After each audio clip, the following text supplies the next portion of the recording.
It's almost, it feels like the reporters have either given up or are just looking for clicks, and it's hard to tell sometimes. This is what I'm trying to figure out. Like, we are in this weird thing that, like, on one hand, it's all hype, like they said, and you're scaring the shit out of people and you know that you're doing it, right? And then on the other hand, you legitimately believe it. I'm kind of getting tired of this. Like, I think there is a cost to stressing the hell out of people. That's just going to give people anxiety and not a whole lot of hope. I mean, I'm getting letters all the time now from people. They'll say things like, I feel like I'm trapped in a cage just being hit with wave after wave of stress and there's no outlet. They don't have answers. So what the fuck can we do to get answers?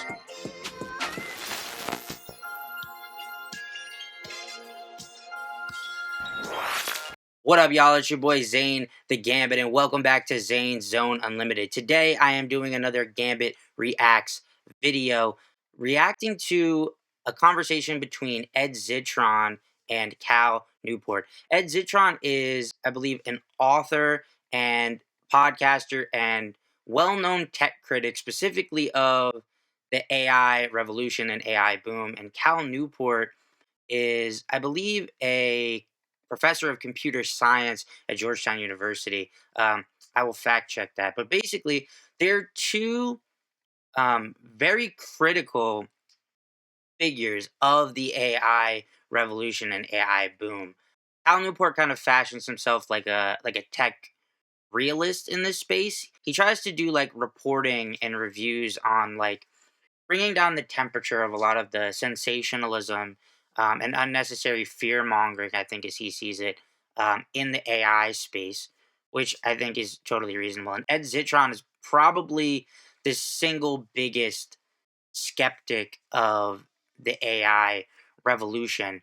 So Cal Newport, as I see it, is really kind of trying to get to the bottom of what's really going on with these systems and really trying to bring a more level-headed approach to what LLMs and AI actually are and what is the current impact, kind of sifting through like a lot of the bullshit media and things that are being reported, and seem to be critical of the big companies themselves. Ed Zitron, similar, tends to look at like the economic and corporate impact, the business impact of this industry, the companies, deeply critical of the companies, and I think some of the bigger political implications of that as well, if I'm understanding correctly. But from what I've seen, Ed Zitron's sort of really sort of sober and hypercritical perspective is actually one that I actually kind of really respect, and I think actually is a good counterbalance to a lot of what's going on now. Even though I consider myself an advocate for AI safety, I definitely think that I depart from a lot of the people that call themselves AI safety people right now. Yet I really, really try and keep my mind completely open, especially being a layman, and challenge myself to make sure that I'm hearing opposing arguments and make sure that I'm really trying to get to the root of what's going on, whether or not I agree with who I'm listening to and what I'm watching. I think these guys' opinions are actually valid and I think necessary and helpful in the space. I think people really need to try to look at all sides of really any issue, especially one as consequential as this. Um, I have my criticisms of them as well. I'm using this as an opportunity to challenge myself to kind of go against some of my own preconceptions. I did criticize Cal Newport in a previous video just because of some of his commentary surrounding some of the alarming sort of scheming behaviors and things like that. And I felt like the way he characterizes some of this almost sort of undermined a little bit of the safety advocacy stuff. But I'm willing to sort of pivot and shift my opinion here as I listen. So I listened to a bit of this already, and I want to walk through some of the points of this discussion. Not only because I think it's interesting and I think there's tons of valid stuff in here, but also because I think it's important to also engage with counterpoints that go contrary to a lot of what I'm covering and a lot of what my opinions are, so I can sort of further broaden the scope of what we're talking about here. So I don't feel like I'm landing into a well of bias. And so I can provide different kinds of information so you as the viewer can make your own decisions. I'm not here trying to advocate that anybody has to hold my positions. I'm here as a regular person trying to learn about this stuff too. So let's get into this. Let's zone in. Not up to me what you do, but today I'm joined by the incredible comp sci professor and commentator Cal Newport. Cal, thank you for joining me. Always a pleasure, Ed. So I kind of wanted to start with, I asked you for a quote like a week ago, maybe 2 weeks ago. I can't remember how time works anymore, but it was around the way the reporters cover AI and how it seems that a lot of the reporting is kind of directionally true rather than actually true. Yes, and I want to add something to it since. So I've Okay, been thinking by all about that means. quote. Yeah, I've been thinking about it. So what I said, if I remember that quote properly, what I was saying is I was picking up a lot in the reporting on AI that you would lean into a story without having necessarily verified that the details are true and that this is what's actually going on, say with the new AI model. You would lean into it anyways because it was what I call directionally correct. It makes the general point that you see it as your job as a reporter to make, which is, hey, you need to be worried about this or this is a big deal, right? And Right. so I think that is a problem. There's another issue I'm seeing though. I've sort of been refining my thinking on this. Ooh. I'm also wondering if some of what I'm seeing in some of the reporting on this is just a embrace of the form of I'm going to give you a stress wave with no relief. Just like we're all going to Interesting. take turns. Just I will choose an area you haven't thought about. How about mathematics are going to go away? Mathematicians are going to be okay. I'll All take that right. one. Yeah, let's So it's go. like And then negative yeah, clickbait. So it sounds like what they're talking about is sort of the motivations of the media and journalism around AI currently, even on the safety side. I think what they're essentially saying is there's this alarmism that is emerging or has been here around AI. And they're using all these different kinds of strategies to try to reap whatever benefits they can from reporting on it in a certain way. On this point, it's really hard to argue with that. I mean, I think I'm as critical as anyone can be, as these guys can be, of the machine, right? Like, as far as the corporate machine, um, the media, I mean, we've seen what the media does with other inflammatory topics. So I don't think it's a stretch to believe that.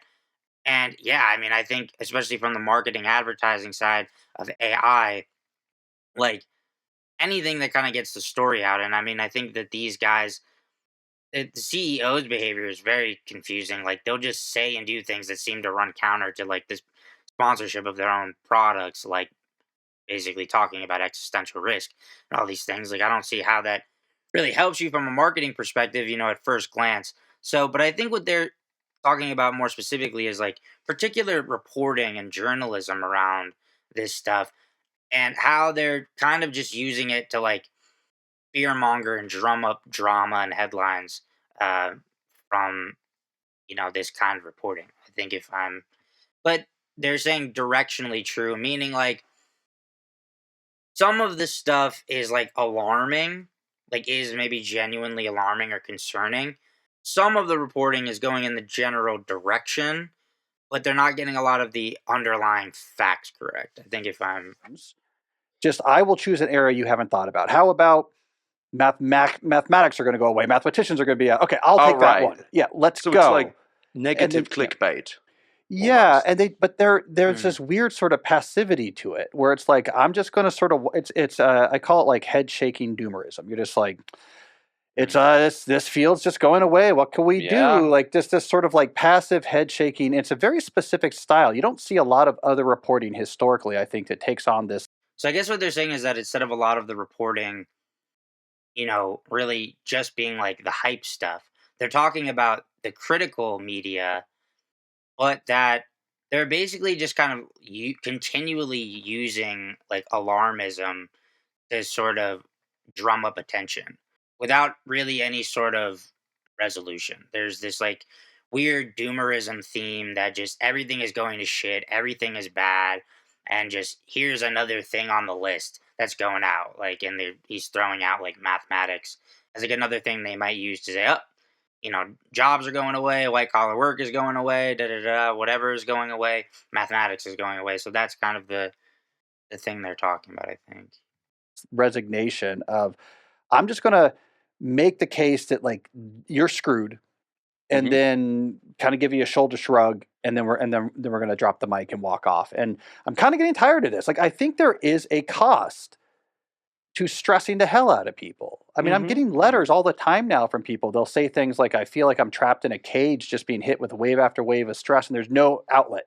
There's no door or possibility of Hmm. making things better. And I think the CEOs are doing it. And I think increasingly we're seeing commentators doing it as well. This is not good in many different ways. So I don't know. I'm adding that to my list. Some of it's directional true reporting. Like they really are worried that people aren't worried enough.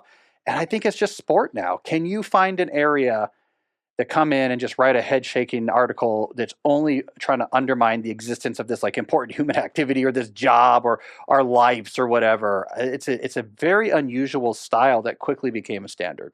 So I think he's sort of highlighting the sort of uniqueness of the moment, and that, in typical reporting, it might kind of go like a report is kind of really advocating one way, maybe trying to hype something up and kind of give hope. And then another kind of reporting might be critical and then sort of give you these reasons to why something is critical, and also these sort of resolutions and how you should sort of look at something. Whereas this sort of stuff is kind of just like, you're fucked, you're screwed, there's nothing you can do. Hey, here's another thing on the chopping block that's going out the window. I have to admit, I do think that's the case. Like, I have to admit, like, I think for me, especially as a layman, like, it is deeply anxiety invoking, especially if you don't know what to make of any of this stuff. Like, it does give me anxiety, and I'm trying to navigate, where do I point? What do I look at? What do I believe? Right. And so a lot of the safety stuff that I'm getting at is coming from, especially the existential stuff that, while I'm skeptical of, and I've made that clear, but I am concerned about, is coming from a lot of these very notable people. It's very easy to be skeptical of the CEOs, but then at the same time, when you have their detractors and their critics also coming out and say, hey, there might be a 10 to 20% chance the shit just runs off the rails, and we lose control. There's this concept of AGI. There's this super intelligence thing. Like, yeah, and then you'll have guys like this who are totally on the other end. It's deeply confusing, and it is anxiety invoking. Um, I don't think any party is particularly doing it fully the right way. If I were being honest, I think these guys are totally worth listening to, and I think there's going to be tons of points of agreement that I'm going to have here. I think, especially with a person like Ed Zitron, where I can kind of say I'll listen more and I'll decide, but where I think I would disagree is that a lot of times, a lot of people's criticism goes so deep at the hype and they're so skeptical. And, I think by his reporting, there's good reason for it. But I think the conclusion that they reach is that there is really, because of that, there's no real like AI concern. There's like the industry concern. There's like the thing, this might fuck up concern. This thing's not going to go well concern. So like AI bubble concern. Businesses are going to go under recession. Those kinds of more like realistic things, which I think is a good thing. But I'm still not convinced by him that those other concerns, despite the hype machine, aren't still things worth worrying about. Cal Newport, on the other hand, um, takes a different approach. Ed Zitron kind of looks at the business of it, um, the money aspect, the financial aspects of it, probably some of the political aspects. Cal Newport is looking at the science of it. And I think there's legitimate skepticism there too, based off the reporting and stuff that I've seen. So it is deeply concerning. Ergo, his reason for having the AI reality check. And I think in principle, what he's doing is a good thing. Trying to make sure that people aren't afraid. They're not giving into sensationalist rhetoric. People are not feeling unnecessary anxiety. And can try to get to the bottom of what the truth is. As he said, people are reaching out to him about that. And I think that that is a totally honorable thing to do.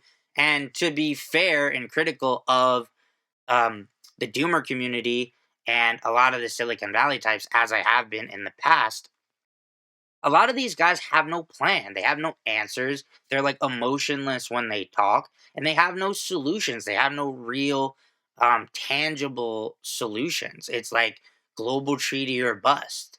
They have no policy wherewithal at all. And they just go off talking about how the world's gonna end. You know, not all of them, but a lot of people are more reasonable. They give reasons, but there's not a whole lot of hope in there. There's not a whole lot of resolutions. So it makes you confused as to like, well, why the fuck are you advocating for safety and going around trying to get people to be aware if like at the end of it you're just kind of like there's not really much we can do. Like, it's a slim chance. Like it's just a shitty thing to do and makes people concerned. So I'm totally, on both sides of this. Like I can see both and I'm trying to make sense of all of it. And so what winds up happening with a lot of, the safety folks is their only real strategy to try to get people to move is to fearmonger. Like I don't think that that is really that controversial. Like what they're really trying to do is fearmonger because they don't have a better plan. And I do think that like, hey, fear can be a good motivator, but I do agree that in some of the ways that they're doing it, if you don't give people clear resolutions, clear plans, clear advocacy, and you just say, hey, go tell your representative, and you write a book called If Anyone Builds It, Everyone Dies, that's just going to give people anxiety and not a whole lot of hope, and as they see it, that's just kind of the reality of it, and here you go. So, on one hand, I think that that's useful if they're really being truthful, but at the same time, have some better plans if you're going to start doing advocacy. You know, allow people to kind of be brought into the conversation. So, on one hand, I think his criticisms of the industry at large and the doomer sort of tactics are deeply flawed. At the same time, I hope that he's not dismissing some of what I see to be legitimate concerns. And I think he kind of uses the measuring stick of like, well, it hasn't happened yet. This isn't what the science is now. So therefore, everybody calm down. And it's like, yes, we don't want people to panic, but I do think there is merit in looking at what can be and what these companies are trying to race toward. And by their admission, hype machine or not, they're billions and trillionaires going after super intelligence. And whether it's possible or not, I think that that's going to bring tons of consequences. And we need to look at it seriously regardless. Whatever. It's a very unusual style that quickly became a standard. And I see it a lot with anything to do with AI and job studies. Like, I've been sent this Tufts report where it's like, oh yeah, AI affected, or AI, they find these weird weasel words where it's like, jobs that could be at risk from AI at some point, and we put them in one bucket, and then jobs that might one day be, we'll put that in another bucket. And there you go. Don't know what we're, like you said, don't know what we're meant to do with this. Don't know what anyone's meant to do with this information, but it's just like, well, there you have it. There you have it. We're all fucked. It's the end. The job, even though the data does not say that. Like, I've read, I think, every AI jobs report now, every single one, and they're all the same. They are all, right now, AI can do this. And then you look at what it says, it's like, it can do law. Well, it can't really do law. It can do one sigma within law, kind of. And even then, isn't really obvious. And the people saying it can do that are partners at law firms that don't write motions or don't do like the grunt work.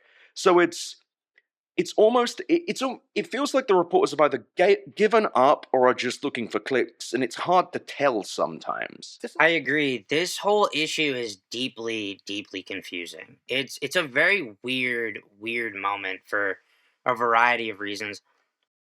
And again, I think he's right. I think journalists are seizing the moment, and anybody on any side of this, really, there's no answers. The accelerationists, there's no answer. They have no idea what the fuck is going to happen. It's like, utopia. That many jobs won't go away. Robots will help. Like all these weirdo, vague fucking answers that nobody can grab onto. And then you have all the doomers, like I said, who kind of just go into this space of like telling you you're fucked with really no help. It's like, tell your congressman, tell your this, try to get the president, try to get a global treaty. Other than that, you're really kind of fucked and it doesn't look good. Like, and that's really all they have. And like, that is a really shitty way to do advocacy and a really shitty way to get people to pay attention. And then you have the journalists and other people doing podcast coverage and stuff like that. And it's the same thing for them. It's like nobody has an answer because nobody has a fucking clue. We don't know how this thing is going to go. And they keep using the fucking word singularity and all that shit. We're in the fucking singularity. Nobody's got a fuck. And so I share their anger, their agitation, their frustration. Like, it's deeply aggravating and really fucking annoying. And instead of people like shutting up and not talking about it or actually coming up with material solutions, people are just posturing and fucking like guessing at things. And how is the fucking public supposed to take that? How are we supposed to make any sense of that? So I totally agree. We need better solutions on why I think we need to get this shit taken care of. These fucking companies need to be regulated. There needs to be infrastructure put in place for this stuff. We need to get this shit under control. The government needs to get involved. The companies need to start showing some fucking restraint and caution. Like, we need to start taking this seriously. And it's like they just want to fucking ride it till the wheels fall off. And it's nuts. It's almost it feels like the reporters have either given up or are just looking for clicks, and it's hard to tell sometimes. This is what I'm trying to figure out, because I'm realizing if it's entirely just, I think this is directionally true and that's good enough, then they should be way more upset and in the streets and sparking a revolution, right? Like, if you actually really believed 50% of the economy was going to be automated, that we're going to have government checks just so we can afford to buy the cat food to eat after all the jobs are gone. If you really thought that our entire infrastructure is about to collapse, or that superintelligence was going to emerge suddenly and be a threat to human existence, you wouldn't just write a sort of too cool for school head shaking resignation article. You would be like, where are We gotta the do John something. Connors, right? Like, we need to get on the cool trench coats and get out there and go against the Skynet revolution. Like, you would be. This is actually like really important, which I think is true. Is like, if you're gonna make these sort of grandiose claims, negative claims about the future, where is the outrage? Where is the emotion to match? Like, when I listen to this stuff, I get deeply upset about it. Not just because I'm like afraid of Terminator, but just the human reaction or inaction to it. Like, even a lot of the people in the sort of Silicon Valley bubble, like their emotions just don't match the threat.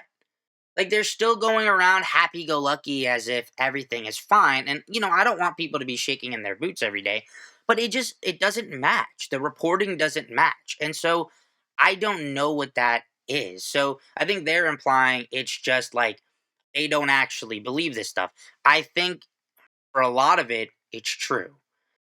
I think for a lot of other stuff, it's also true that some of them are so ideologically bought in, especially the people that are really in what I call kind of like the cult of AGI, the people that are the real accelerationists. They're either in denial and they're not confronting that fact, or I do think there are some ideologues that are so just fucking bought in that they're willing to just write themselves off. They're willing to gamble the world. They're willing to risk their lives, or they think they are.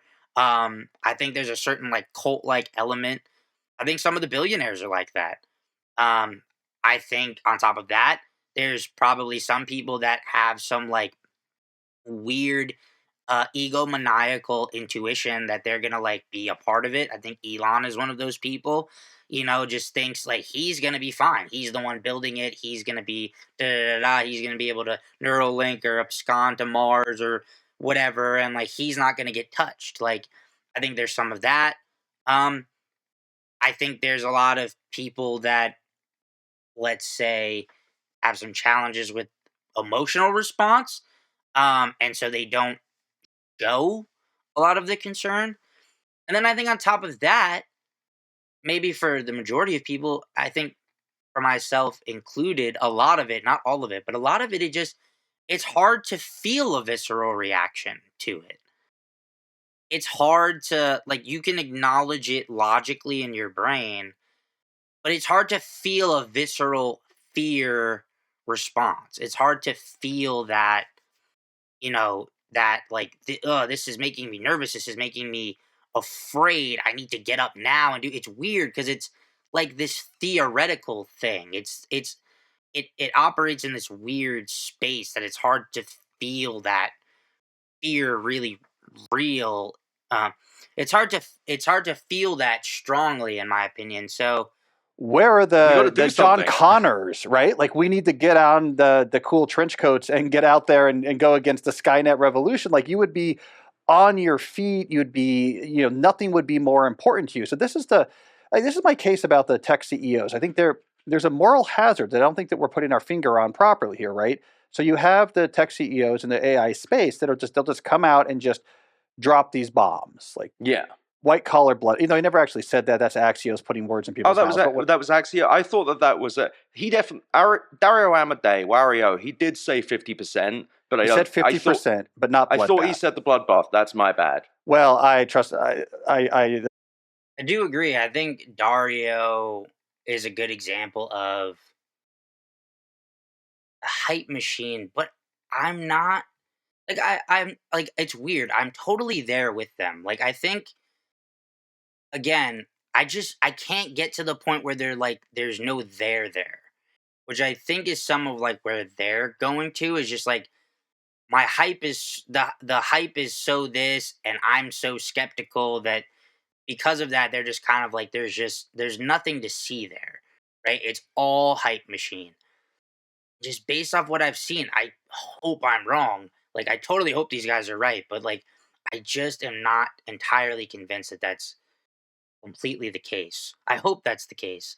Um but yeah, like it's fucking confusing. Like Dario, they found themselves in this weird conundrum. Like it's this kind of weird like Trumpian sort of thing. Like Trump managed to pull off this like magic trick where like anything that would have been damning to like any other politician is his fucking superpower. The more lies he tells, and the sort of more that he is ousted as sort of a villain, he becomes a hero to a certain, you know, portion of his fan base, right? And it's sort of I feel like they're doing this weird reverse mind trick with AI too. It's like when they hype it for them, it works, and then when they talk about the fear for them, it breeds more attention. And even though you would think that would be like detrimental to their product, it also gives a signal that like, hey, ours is more powerful and more fearful now, so now we're winning this race because of the race dynamic, right? It's so like making your own AI into the boogeyman and then rewrapping yourself into the hero that's going to be like responsible with it is so fucking bizarre. And I do think Anthropic is doing that better than anyone. My problem is I actually think Dario is like ideologically wrapped up in his own head so much to the point that I think he legitimately might believe it.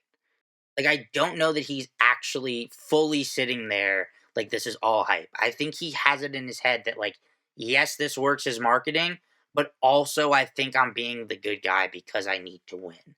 In his own weird Silicon Valley billionaire-esque I need to win the race because it's better for the human race. And like I think it's that ideologically fucked up. Well, I trust this the New York fact checkers figured that out for me. But Axios does a lot of this, where they put like these really quotable quotes in the headlines about articles on interviews or speeches given by AI people, and it turns out the thing in the headline wasn't what they said; it was Yeah. directionally what they said. But anyways, um, so they're out there making these big statements. These jobs are going away. The internet, as we know it, is about to all fall apart because of Mythos is going to have this new capability. The super intelligence is coming. I don't even know what's going to happen. There's two possible things going on here, and both of them are morally bad. One is, which is the one I think is true, which is this is largely marketing. I look, Yeah. this works, it gets reported, it keeps us seeming inevitable and important, in which case that's a huge moral hazard because you are making many people, normal people, stress the hell out. Actively scaring them. Actively scare them. The other option is you actually believe it's true.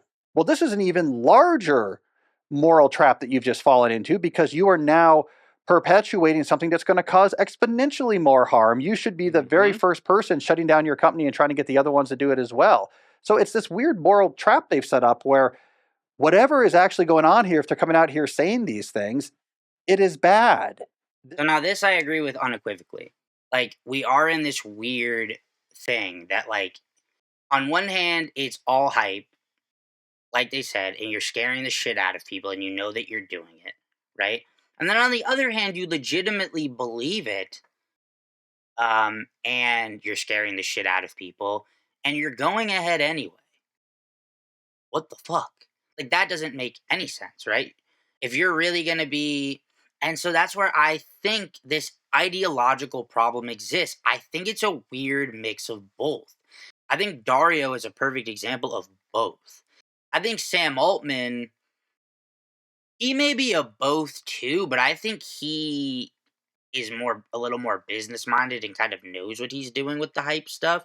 I think he really looks at his stuff as like, I think he knows a little bit more of what he's doing. But I think there's a lot of people that kind of believe both. Like, they tell themselves this stuff so much that they start to believe their own shit and they're drinking their own Kool-Aid. I think it's a weird ideological fucking mix up. My problem is, again, though, and I hope that these guys are right, but I think they're coming to the conclusion that there's still no there there. And I do think that there's an academic side and um, a scientific side that argues that there is something there. That if you pursue these things, even if it's pursuing a role or even if it's just sort of math or whatever you want to call it, there are real technical issues with pursuing this technology and proliferating it and pursuing it in this way. And these guys are kind of gauging it by like what it can do now. And I do understand that imagining sort of theoretical harm is tricky, but also I do think you need to consider it. Because a lot of the logic does track, and I think that there's enough evidence now that things they can already do things that are bad. And like he said, whether like these guys said, like if it can or it can't, it's still bad. Like if it fucks up, it's bad. If it misdirects targets in a war and fucks up and like kills a bunch of innocent people, that's bad. If it has superpowers and can hyper lock onto every single target and kill a shit ton of people, even though they're the right people, it's still bad. If it gets it right and it erases all the jobs, it's still bad. If it is a bubble and it's all hype and it's all this shit and the bubble pops and the economy's fucked, it's still bad. It's all bad. So my thing is like, on one hand, are we unnecessarily making people fearful and upset? And then on the other hand, is there a balance where people need to be legitimately concerned and we need to move with a level of urgency? And I think that's where I sit, is that no matter what any of these guys believe, any like amalgamation of it or like take any one of them out, any combination of them is still bad. And that's why I think there still needs to be urgency. So while I'm keeping my mind open to what can happen, I also don't want to get away from the fact that there is cause for concern. And we need political and government action. We need people to step up to the plate and say, we don't want this. And I think we're seeing that increasingly from the people, but we need more tangible material restraints on what's going on. And I just don't believe this US China race thing is exactly what they're saying it is. So I think we need to do more. So it's this weird moral trap they've set up where whatever is actually going on here, if they're coming out here saying these things, it is bad. This can't possibly, normatively speaking, be the right ethical behavior to be out there saying these scary things all the time. Because either you need to be building the barricade, or you're just scaring people for the marketing. Neither of these, I think, is something that's defensible. I have a third and worse option, which is I choose Axio. I think Axios, there are some good reporters there. I think the leadership over there is disgusting. I think that they are aligning themselves with the companies. I think that if you watched, it was Jim, what's his name, interviewing Sam Altman. I think that there is a level of, and I would put this across people like Kevin Roos and Casey Newton, these are my words, not Cal's, that they're aligning them, that they're saying, we think this is going to happen, and we're here to tell you, great news. This is good news for me, the writer, because I will be safe somehow. I will be fine. You will not. You should be scared, but it's also a good thing because economy, market, good. And it's a very incoherent message because it's like, to your point, yeah, if this was a virus, like a pandemic, you wouldn't be writing, hey, millions of people are going to die. What? Pretty good, right? Hey, it'll be good. We'll have less people. That'd be good, right? It would be seen as peculiar. Someone did write that. Someone did write that, by the way. Someone did write that? They did say, I remember early pandemic, someone did write, hey, you know what? This is good for the planet. Did it go like, hey, we're driving less. This is great. And we're overpopulated. Like, uh-oh. I mean, that's a different conversation that but in all seriousness, you didn't have mainstream media being like, well, COVID's going to kill everyone. The end, I guess, maybe we'll just be inside forever. You didn't have this kind of in fact, you had the direct opposite. It was, we need to get outside again. Who cares about this thing? Well, and it's just, go on. Yeah, I think that's an interesting analogy. I want to just pull on that thread a little bit because I think COVID gives I think it gives two different interesting observations that go in both directions, right? So I think you're definitely right. What you're saying is when the pandemic was coming or it was getting bad, really a lot of the coverage was about what should we be doing or who are the people doing the wrong thing. But it was very much coming from this angle of like, okay, we need to do whatever it is. Like we need to be better about this. It's got to be vaccines. It's got to be masks. It's got to be pick your mitigation, whether you like it or not. It was very focused on what should we be doing or who is it that's getting in the way of a plan that. It's because nobody in this case knows the answer. Nobody has an answer. There's no answer, right? There's no plan. And it's this weird gamble. Like, there's all these weird mechanisms that go into this that make it sort of oddly unique. And one of it is like the gamble to utopia. Like, I'm going to be God King of the universe. And if I'm not, so I'm going to be safe. And if I'm not, then I gave birth to the supreme being, right? And there's a weirdo thing there with like the billionaire people. I really believe that. I really think there's like this ideological cult like thing happening in Silicon Valley, happening with the people building this stuff. I don't think cults are strange. I don't think psychopathic behavior, delusional behavior is uncommon. I think there is a real pseudo religious thing happening there, but I don't think it's the whole pie.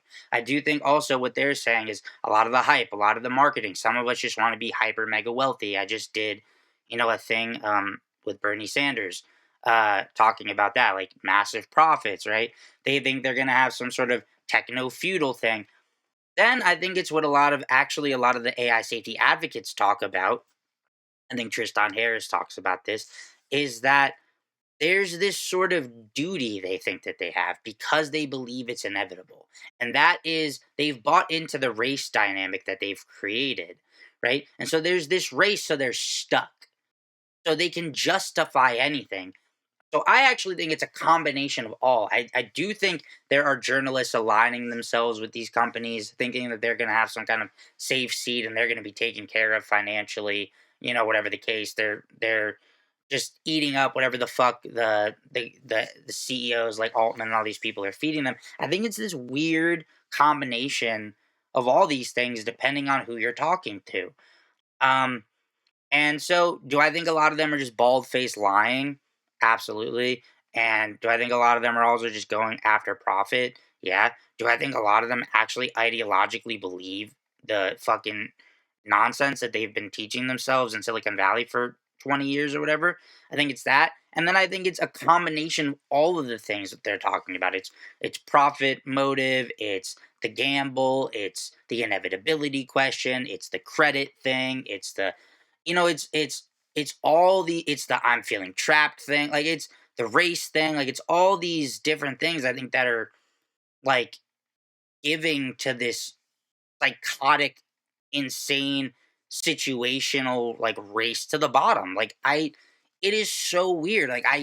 I've watched videos from coming from so many different angles, and like that's where my head goes, and that's also why I think it's what they're saying is true, but also not entirely true because I actually think in some level they're giving them too much credit. Like I think these guys actually think that some of these guys are actually kind of like rational actors for the most part that are just trying to you know, pull the wool over everybody's eyes to make money. And I think in a normal capitalist like greed corrupt perspective, that's normally what you would expect. But I legitimately think there's more going on here that is weirder than just some like money con. Like it's weirder than that, I think. Yeah, go on. Yeah, I think that's an interesting analogy. I want to just pull on that thread a little bit because I Yeah, think please. COVID gives an interesting. I think it gives two different interesting observations that go in both directions, right? So I think you're definitely right. What you're saying is when the pandemic was coming or it was getting bad, really a lot of the coverage was about what should we be doing or who are the people doing the wrong thing. But it was Yeah. very much coming from this angle of like, okay, we need to do whatever it is. Like we need to be better about this. It's got to be vaccines. It's got to be masks. It's got to be pick your mitigation, whether you like it or not. It was very focused on what should we be doing or who is it that's getting in the way of a plan that maybe would get us Right. out of this, which is where I think you're very right, is that you did not see a lot of COVID pieces that were just, well, I'm just going to kind of walk through like all the different ways, you might die and the morgues are going to fill up and, that's COVID. And they kind of That's shrug just their how shoulders. life Yeah. goes. But I also think the other thing we saw in a lot of COVID coverage is something that we are seeing in the AI coverage. That's where I saw a lot of the directionally true, not factually, but directionally true. There was definitely a Oh. period early on in COVID because I was following that coverage quite carefully, where the papers were thinking, okay, this is the right behavior. And they're probably right about a lot of these things, but I just would notice this. There'd be a lot of like, okay, we need people to buy into, for example, the lockdowns or whatever. And there'd be a lot of directionally true reporting where maybe they would like put on a photo of a mass grave. Which I do think sort of wound up being like a little bit of a con thing. Like I don't remember all the specifics about what was proven to be effective, but it really didn't seem like states where people were locked down and like stuck inside longer than other states were really that much better off. Let's just say I do think a lot of things regarding COVID were and are still controversial, and I do think there were things that we thought were correct or were told were correct that didn't really wind up being correct. And I think a lot of that comes from there is no plan. There wasn't really a plan. They tried to like scrap some stuff together and they didn't really know what to tell the public. You know, I don't know. And I think maybe that is a lot of what's going on here. Like there's just these people don't know their fucking ass from their elbow and they're like fighting their incentives and their personal interest with the massive uncertainty and gamble that they're taking, and then having to lie to other people to convince them to either give the money or use the product. Um, and it's just this weird combination. And I think at the end of it, it's like people really don't know what the fuck they're doing or what they're saying. So they're just going off of self interest and hoping it gets them somewhere. Like I don't really know. So fucking weird. And they're probably right about a lot of these things, but I just would notice this. There'd be a lot of like, okay, we need people to buy into, for example, the lockdowns or whatever. And there'd be a lot of directionally true reporting where maybe they would like put on a photo of a mass grave that was sort of unrelated to COVID, or you would see a lot of there'd be pushback from like conservatives about schools, and then they put a lot of articles in the paper about teachers dying of COVID, even though it was they weren't in school, they got COVID Right. elsewhere. And if you really pushed on it, it was because um, it's directionally true. Like the general or more general truth here is like we need to be worried about this or these mitigations work. It doesn't matter if this photo. This actually sort of came up in my debate with Leron. He thought I was making a point that I wasn't really actually trying to make, but he thought that regarding like when me and him spoke about Karen Howe, he thought that I was saying that even though I knew, or he thought that I knew Karen Howe was wrong about um, her water thing. It's he was essentially accusing me, saying that I was basically still advocating for her. Well, even though she's wrong, the advocacy part is still good, so we should just let the lies slide, right? And what wound up being true is that I actually didn't know that she made a mistake in her calculations. Karen Howe made a mistake about how much uh, water is being used by data centers, which she actually went and corrected, by the way. Um, and so basically, he was making the accusation that even if the finer details are incorrect, as long as it's going in the right direction, we're just going to stick with that reporting. And like what they're saying, I can't refute. I mean, I think it makes sense. I think, in a lot of cases, it's just whatever gets us the attention, whatever gets us the clicks, whatever gets us to this. Or, um, it's hard to fully refute. Like, even though we can't fully prove all the underlying information, this still follows our agenda, either for or against. I can't say that that's out and out wrong.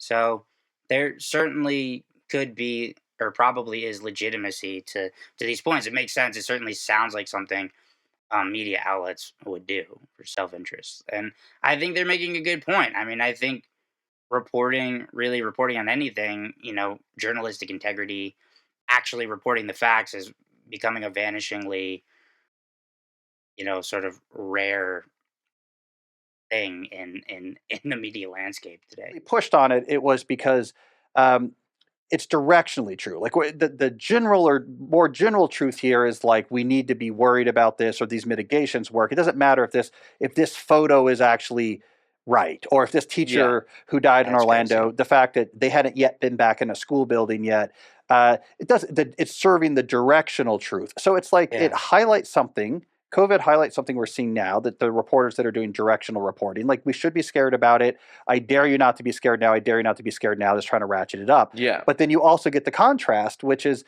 this new style of just like head shaking resignation.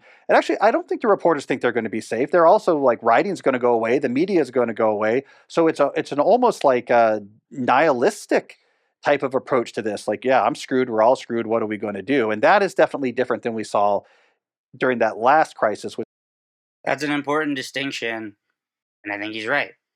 People don't have answers because the people making the shit don't have the answers. The scientists don't have answers. The academics don't have answers. They're all throwing their fucking hands up. So what are the journalists and all these other people supposed to believe? They don't have fucking answers either. And yeah, I mean, as much as I think the sort of doomer stuff needs to be considered and should be taken seriously, there is certainly, I'm sure, a market for this stuff now because now it creates engaging content. I don't want to be that person that makes purely doomeristic content just to get clicks and stuff. I want to try to get to the bottom of this and have people feel educated, um, and be aware of the issues, but not to just be alarmist for the sake of being alarmist. But yeah, again, I think this speaks to like these motherfuckers. Like people don't know. And it also comes back to the question of why are we doing this? Why the fuck are we doing this? And so people are riding the fucking wave, dude. They're just riding the wave, continually riding the wave. Whatever seems to be working in the moment, let's just keep our head down and just, oh, you don't know, you don't know, you don't know, they don't know, the makers don't know. Well, this seems to be getting traction right now, so let's just keep reporting it this way. They don't have answers. So, what the fuck can we do to get answers? We need to try something because I hear a lot of the safety motherfuckers, they just would rather tell you all the reasons why it's not going to work. Like, I think Roman Yampolsky is one of those people, as reasonable as I think he is in a lot of ways. He's sort of hyper rationalist, like, just give it to you straight. We're fucked, we're fucked, we're fucked, we're fucked. There's a chance, but we're likely fucked. Also, we're in a simulation. Eliezer Yudkowsky, like, again, even though I think you should take their arguments seriously, it's another one of those things. Let me give you 1.5 million reasons why we're fucked. And I don't know what to do about it. I have no political acumen. I don't know where to go with this. I don't know who to give it to. I don't know how to fix it. All I know how to do is ring the alarm bell. And then when you try to tell them, well, what can we do about it? They'll spend all their time telling you why that won't work, that won't work, that won't work. Oh, the regulations probably. I just watched something with Emod, Mostok, and Leron. It's like, oh yeah, like he'll get on that fucking like Moonshots podcast with all the optimists, and then talk about all the optimistic stuff, and then also go on Leron's Doom debates and be like, yeah, I have a 50% P Doom. I think the world's gonna end. It's like a 50% chance, and then do it with a fucking smile on his face. And people are confused. What are we supposed to do with that? You're supposed to be the fucking experts. And it's like you're so nonchalant about this and you have no answers.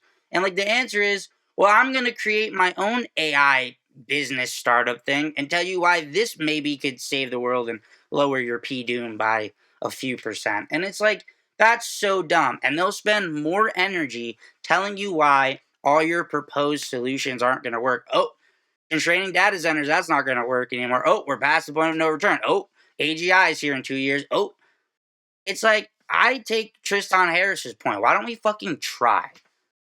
Negotiate with China? Well, what the fuck could go wrong? If the world's going to end, we might as well try. Maybe you'll be surprised. Some regulation? Well, there doesn't seem to be much of any. Oh, well, that regulation's not going to work. Fuck that. Try it. Just try it and see. Because there's all this alarmism, and I agree with them, and there's nothing to show for it. There's nothing to match. Just try. And on top of everything, then you have the companies coming out and saying, hey, Sam Altman. They'll say, hey, regulate me. Dario, hey, regulate me. And then behind the scenes, all the fucking people associated with them are actively lobbying against it. Like, it's a weird, fucked up thing. What the fuck are we doing? COVID highlights something we're seeing now, that the reporters that are doing directional reporting, like, we should be scared about it. I dare you not to be scared now. I dare you not to be scared now. Just trying to ratchet it up. Yeah. But then you also get the contrast, which is this new style of just like head shaking resignation. And actually, I don't think the reporters think they're going to be safe. They're also like, writing's going to go away. The media is going to go away. So it's an almost like a nihilistic type of approach to this. Like, yeah, I'm screwed. We're all screwed. What are we going to do? And that is definitely different than we saw during that last crisis, which was obviously much more actually severe than what's happening now. So it's really confusing me, to be honest. Well, the directional reporting during COVID, yeah, probably shouldn't have, but at the same time, it was actually in pursuit of something good. Like, it That's was the an attempt difference. to Yep. make people take this seriously, because that's Yeah. ultimately what it was. Is take this seriously. Don't go outside. Stay don't meet with people. Don't be indoors with people. Blah blah blah blah blah. Great. In this case, it's like, yep, you should be scared of this. And what should you do? Fuck knows. Use ChatGPT, I guess. They're right about that. That is a consistent prescription. And again, even some of the fucking safety people, sorry, Mogadot, like, I want to believe Mogadot's head is in the right place, but his advocacy is always, well, make it a companion and make it a part of your life. And the disruption is coming, but on the other side of it is utopia. So just keep using AI, keep skilling up, make it a part of your life, make it a partner, give it rights to your book. That's all these people, even Sinead Bovell, who I think, like, her heart is in the right place. But that always seems to be, like, her recommendation is, and I think she's a good person, and I think she's trying to look ahead, but her recommendations are always, like, skill up for the future. prepare yourself. Use AI more, use it more, use it more, use it more. Teach yourself how to use it. On one hand, yes, you don't want to be blindsided. Like, everybody is convinced this is the future, and there's no doubt in their minds. This is going to be bigger than the internet. This is going to be quintessential living. Every person is going to use AI all the time, at all times. There's no getting around it. And if you don't buy into that, you're just like a behind the times Luddite. And as entrenched in this rabbit hole as I am, I'm not sure that that's true. Maybe I'm wrong. Maybe it will be more ubiquitous than like the internet and electricity. Maybe it will just be at every turn you're using AI. I can't say that that's wrong. Maybe Sinead Bovell is giving you the best advice you could ever get. Just learn all the skills now. Try to prepare, try to prepare, try to prepare. Maybe. But then on the other hand, it's like, what's the point? They're telling you all the jobs are going away. They're telling you that we might not be alive, and that's why you find yourself in all these different camps. So, like, you'll find like Sinead Bovell in one camp who's like really interested in tech and is very eloquent and elegant and, is concerned and is trying to help people be prepared.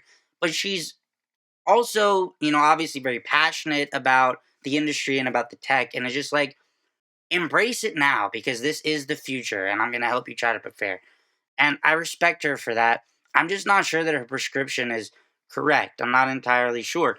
Then you have a step above where it's like Dario Amade saying 50% of the jobs are gone. So in a few years. So what good is that? Reskill to what? And then a step above that, it's Elon. Oh, all the jobs are gone. You're fucked. Universal high income, baby. That's all you got. So it's like, all right, I'm going to pivot to this thing for a few years for it not to matter in the future. And then you get to fucking Eliezer and Yampolsky and everybody else. And again, I think we should take the argument seriously. But then you get to that and people hear that and it's like, none of that matters because if you really don't get it together, we're all dead. So it's all pointless. So, between all of that, all the lies and people trying to parse what's what, people trying to parse what's what, the lies and all these different camps, it's difficult for people not to be nihilistic. Like, what the fuck are we supposed to do? So I respect Ed Zitron for his skepticism. I think skepticism is important. I respect Cal Newport for trying to bring down the temperature of all the alarmism. I just am still not entirely convinced. I think that there's enough evidence to suggest that there is enough reason to still be concerned about where this thing goes or where it can go. I think there's enough material harm happening in certain aspects now. I think there's enough troubling stuff with the tech already. I'm already of the opinion that I really don't think this technology should have ever even been deployed without fully being able to understand it. Obviously, we're past that point, but we're still pushing full steam ahead to develop it. So, yeah, I mean, who really has the answer? And so I'm just not convinced, even though I share Cal's skepticism in a lot of ways, and I want him to be correct, I'm still not sure that there's just nothing to see here and that there's nothing to be concerned about. And I do think that people people with tons of money and the federal government behind them and a ton of academics and a bunch of study researchers showing that there's really troubling shit going on here and that these people are aiming for, this sci-fi superintelligence. I don't know if that's achievable, but we're already seeing bad outcomes. So I'm not sure that I can fully get into the camp with these guys either. Um, I think it's more reasonable to take it all in and say, hey, we do need to slow down. We do need to take all risks and flags seriously. We need to create a framework The government needs to step in. People need to be awake. People need to be aware of what is, isn't, and what could potentially happen. And these companies need to start being held responsible and held to a higher standard, race or not. I'm sorry. I would feel much better taking whatever risks in that hands on approach, regulatory approach, restraint approach, than worrying if the communists in China are going to get super intelligence first. I'm sorry. I think that's where I'm at with this. Like, What's really confusing to me as well is you say, oh, these people don't think they'll be safe. For the most part, I just don't. I actually take back what I said. I think a lot of them just don't acknowledge it. They don't acknowledge the core ridiculousness of being like, well, everyone's jobs are going to get replaced. Don't know, like the Garfield meme with him looking at the Garfield with the cross out on the TV. Yeah, flawlessly described there. It's just it's frustrating as well because it is terrifying people without, like, I'm not saying literally Axios or however, but stories like this are what made a mentally unstable person throw a Molotov cocktail at Sam Altman's house. Like, it's obvious that these people were scared of the AI doom, partly because, to your point, what the fuck are we meant to do about it? Because using these tools is not, I don't really see how that works, because if, going along that line of logic, if the answer is you need to use this stuff now, but the eventual endpoint is that it's intelligent enough to do everything for you, how does using it now matter at all? Like, exactly. what's the... Surely ChatGPT would be seen as like a rock versus a shotgun at that point. Like, it's just technologically irrelevant if they get to AGI, which they probably won't. And it's just naturally illogical stuff.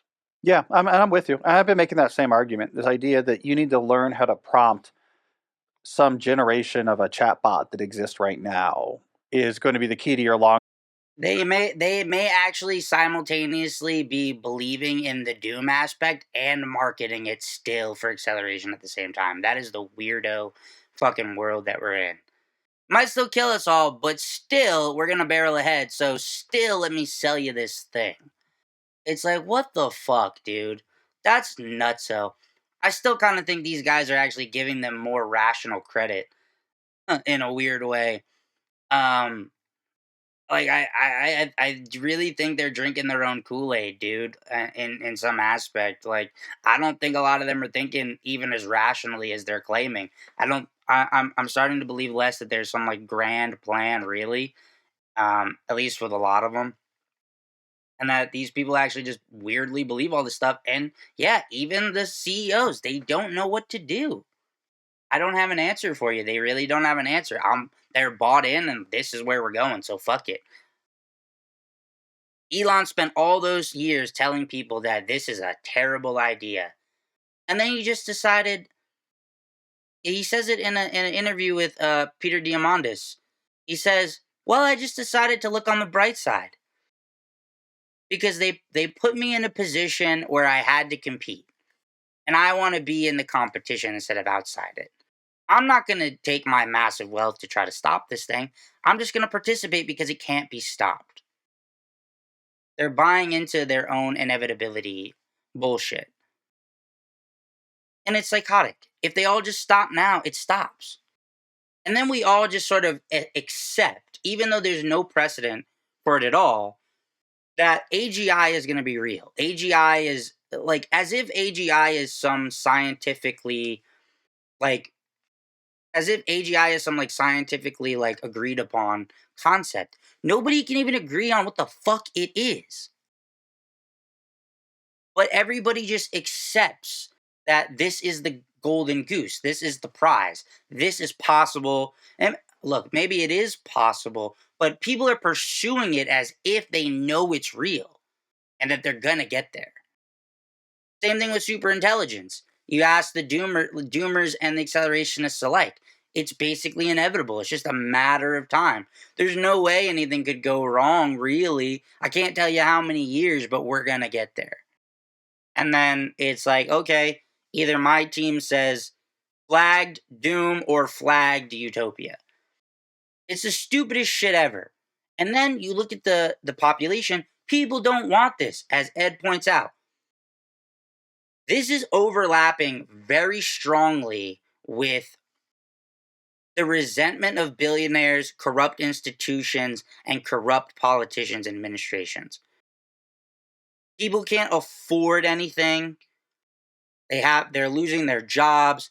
The companies, institutions are telling them they're worthless. They're going to throw them out on the street. They're going to just give them welfare checks called UBI at best. There's no plan for them. The youth are screwed. There's no future. They have no job prospects. So yeah, this AI thing is completely exacerbating the eroding trust that's already existed post COVID because of this administration and previous administrations, um, because of these wars, because of the rhetoric of we don't care about you, we're just going to get rid of you and replace you, the robots are coming. All of these things are overlapping. And then you have the proliferation of more and more internet, more and more social media, more and more spaces. And yeah, apparently the kid that threw the Molotov cocktail at Sam Altman's house was sympathetic, apparently, to the Pause AI movement. Now, I don't think, from what I've seen, that Eliezer or Pause AI is culpable or responsible for that or should feel responsible.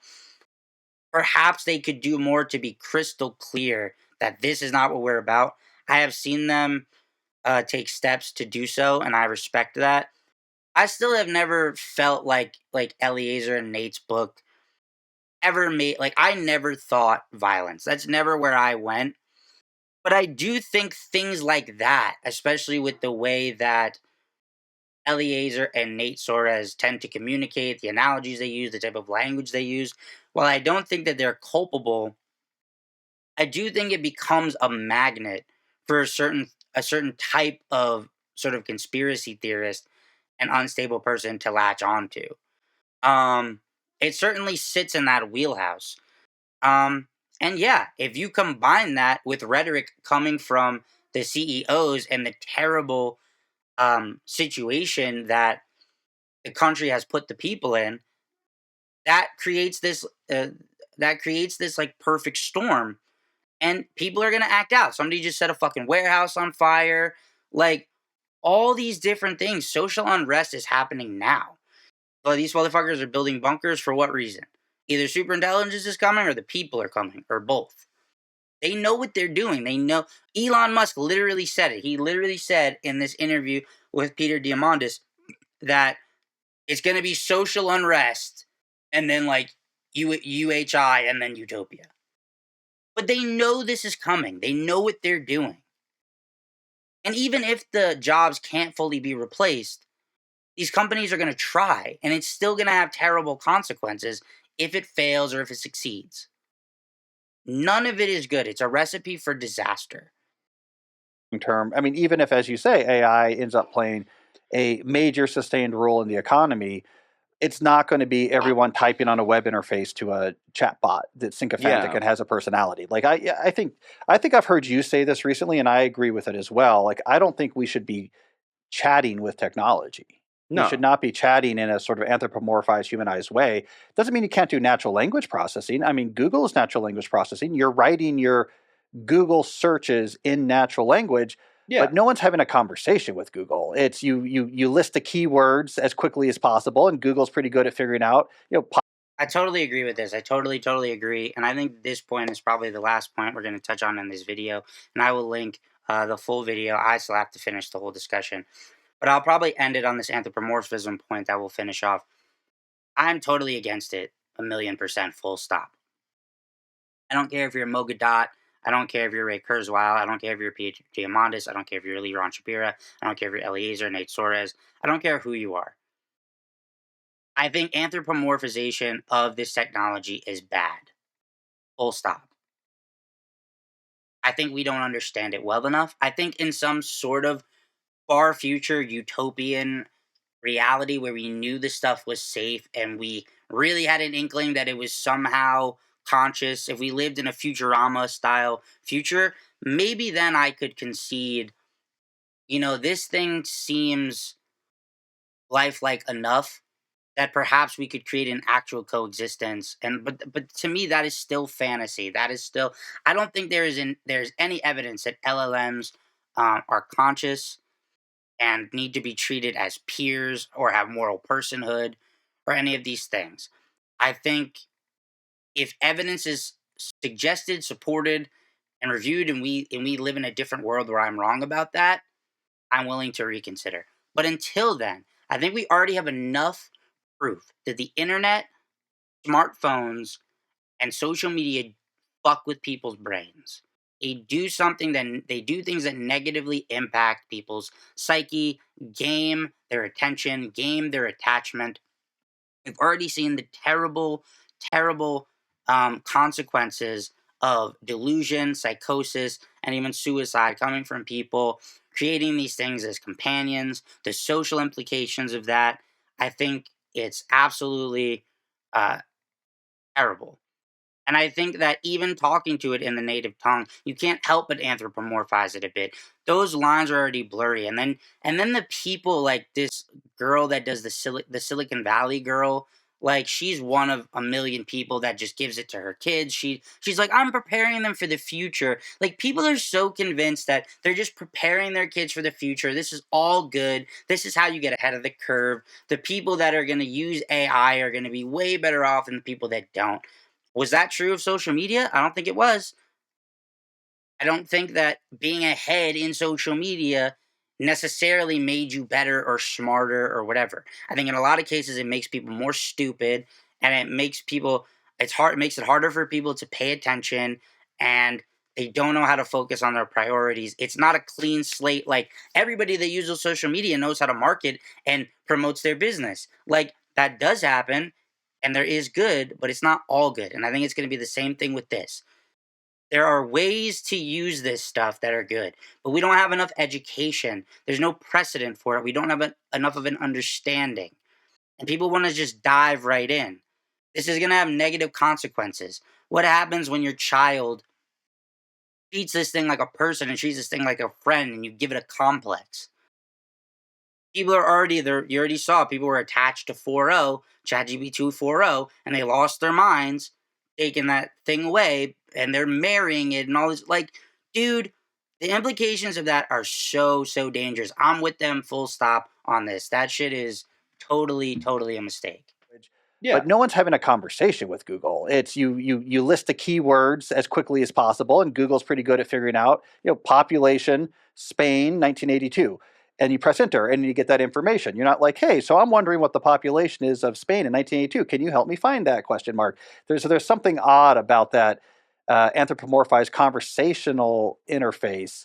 I guess we saw a lot of Star Trek growing up, and And what are the number one use cases for fucking ChatGPT and all these chatbots? It's not scientific research. It's not building your business. It's like fucking personal therapy and companionship.